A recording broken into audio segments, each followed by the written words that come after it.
Welcome to the Teen Hall Podcast, coming live from the Happen Media Center. I'm your host, Theo. I'm Jasper. And I'm Ricci Micheals. I want everybody watching and me to know what's the name of this organization? Where can we find it? My organization is called the Urban Expression 101 Project, and it is a organization we bring art and people to art in a therapeutic way. Mm-hmm.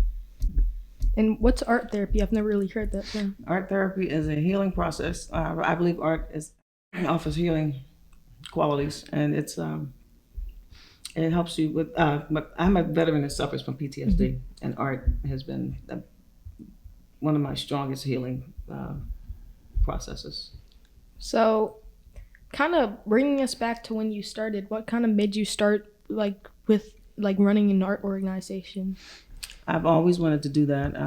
As an inner city kid in Philadelphia, and wanting to be an artist, I wanted to see my ideas and my art on gallery walls. What I would see growing up, Mona Lisa and Van Gogh and all that kind of stuff, but I didn't see my expression. I wanted to see that, and it wasn't readily available in my area, art galleries, and we didn't feel welcome in the ones that were, you did walk by or whatever. And I wanted to make art accessible to everybody. I've always wanted to do that, and so this is my opportunity to do that. So how exactly are you going to be doing that? Well, we've been doing it for quite some time, but just recently I've purchased a school bus to transform into an art gallery and studio space that will be available to the community and for people with PTSD. And I am veterans causes are close to my heart, so veterans with PTSD, and really just everybody. But I started with the idea of veterans in mind, female veterans particularly. Yeah. So how did you really first, did you ever own an art gallery at some point in time? I did own an art gallery at one time. It was here in Northside. It was called the Harlem Coffee House and Gallery, and it was modeled after the Harlem Renaissance. And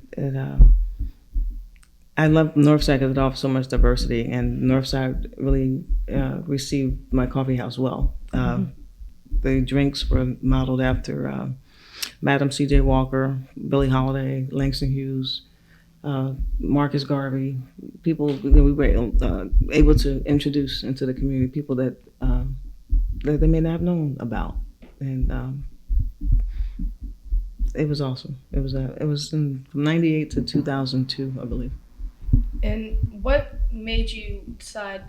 I know you said you were an inner city kid in Philadelphia, and you loved art. You wanted to see it expressed, your art expressed. Mm-hmm. What made kind of kickstarted you to finally open that coffee shop, that art gallery in Northside? I always wanted to do it, and at that particular time, I was in a position financially to be able to do it. Mm-hmm. But I was also working a full-time job too, so I was a city bus driver. So, what made you feel okay, I can do this? I can start a coffee house or an art gallery. It was now or never. I've been saving up. I've been preparing for this my whole life, and mm-hmm. I just decided to just take the plunge and do it. And I'm glad that I did at this time because I have so much support around me. This project is just picking up. I didn't realize how much support I had around me. I thought I was doing it by myself, but it's just growing and growing, and the neighborhood is getting involved. People are wanting to, offering their services here and there, and just giving me all kinds of pointers and help, and it's gonna. I'm happy with it, how it's bringing the community together. Nice. So you said it's growing. So how's it growing with your new school bus? It's growing. Well, I'm able to help people, put people to work. Cause I had some local people come in and take the seats out almost immediately. There's other little small jobs here and there, but because I'm doing this on my own, it's it's going to take a minute. It's going to take time as I pay for this and pay for that. But a lot of people are involved. They're helping out, and I'm employing people in small ways. And like when I say it's growing, like the whole yard, it started out as just a bus, but now it's like the yard and the whole. As I look at it, I get an overall view when I look out the window and I see. It's just getting bigger and bigger. The yard, the seats, everything's gonna be recycled. The seats that have been taken out are gonna be used to do benches and booths and stuff, throughout the yard. So we can do outdoor classes. Yeah. We can, like in the summer, we can offer summer camp kind of things and summer programs and for the kids and in this community. Does it move, the school bus? Yeah, it moves. It has brand new brakes on it. I think the brakes were put on it 2,000 miles ago. It runs great. It has a little tiny hole in the muffler, so it's kind of loud. But the flap, the lights, everything works. Yeah, and I crank it up when I want to, and just for the hell of it. And it's awesome. And I don't know what's more urban than a school bus. And when it's done and it's painted and the graffiti and all the stuff that's going to be on it, what's more urban than that?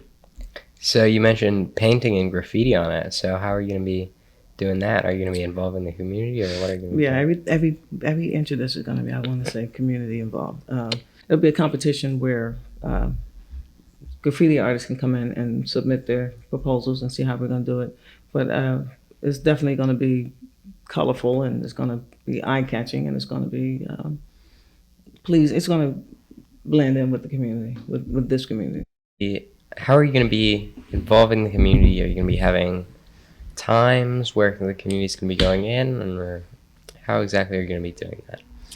Well, we have a lot of people who have been volunteering to come out and do stuff. They've been offering their time and resources and whatever your strength is. We're asking, I'm not turning on any help, but whatever your strengths are, come on out and we'll put you to work or use whatever, There's something for everybody to do. It's going to take some time, so we're not rushing it because I don't want to get overwhelmed with the project, and that could happen.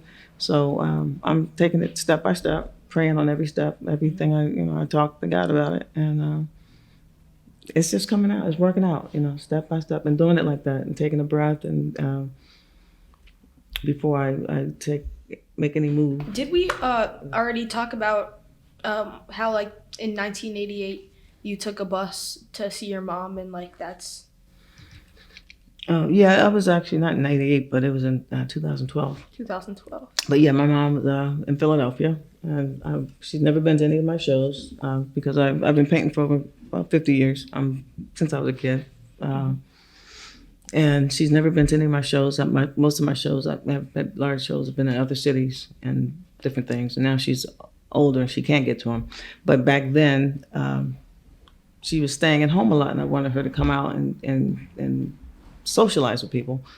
And the only way I think to do that would be to bring art to her. And I brought this art project to Philadelphia, and we took it on a train. It was an awesome, slow ride. We rode up to Philly and went to a community center in her area and set up this art program. And she had to leave the house because I was down there doing it, and she wanted to come down and see. And I knew she would. And so she came down, and all of her friends and all these people that were there, all these ladies who we brought this art to, they were sitting around talking and telling stories, and I got to know my mom in a different way sometimes.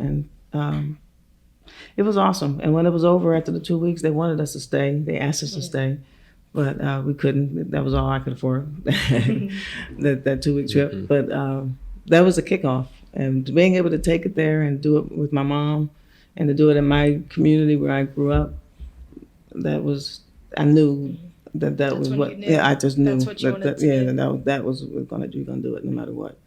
And so I've been saving and putting things aside, and I realized I've been saving forever. For the last 30 years, I've been building things and collecting things, and things that I thought were not that I thought what other people thought were junk. I was like, no, I was, I realized I have been preparing for this my whole life, so I'm ready. So we're set. 101 is because it's easy. Art is easy. People think it's hard, but the whole 101 is just urban expression 101. Express yourself. I think creative expression is vital to the human spirit. So Yeah, definitely. that's it. So you've been talking a lot about your art. How would you describe your art? I would describe my art as urban influenced. So I joined the military because I thought I could see all the art museums all over the world free. And but you can't do that because your time is not your own when you're doing that. So, but I gave up art school because I wanted to serve my country.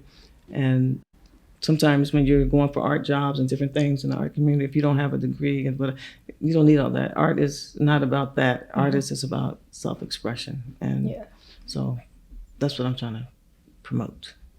So, what would you say to somebody who wants to like get into art? What would you like suggest to them? Oh my God, just do it. There's nothing. There's no proper stroke or no proper this or that. It's just do it. You know, Do it. really, yeah. Dance as if nobody's looking. Paint as if nobody. You know, just do it. Don't let anybody define what art is, what your self-expression should be. That's how I should do that. So who's gonna be on the bus? What's the art for? Who's the art for?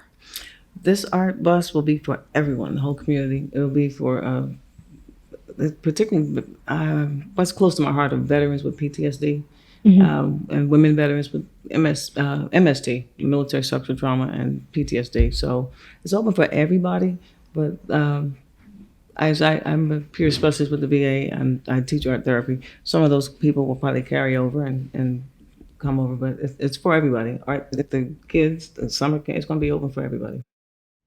Well, thanks, Ricky, for coming on. You are most welcome. Thanks, Jasper, for co-hosting with me. Make sure you like, comment, and subscribe, and we'll see you on the next episode.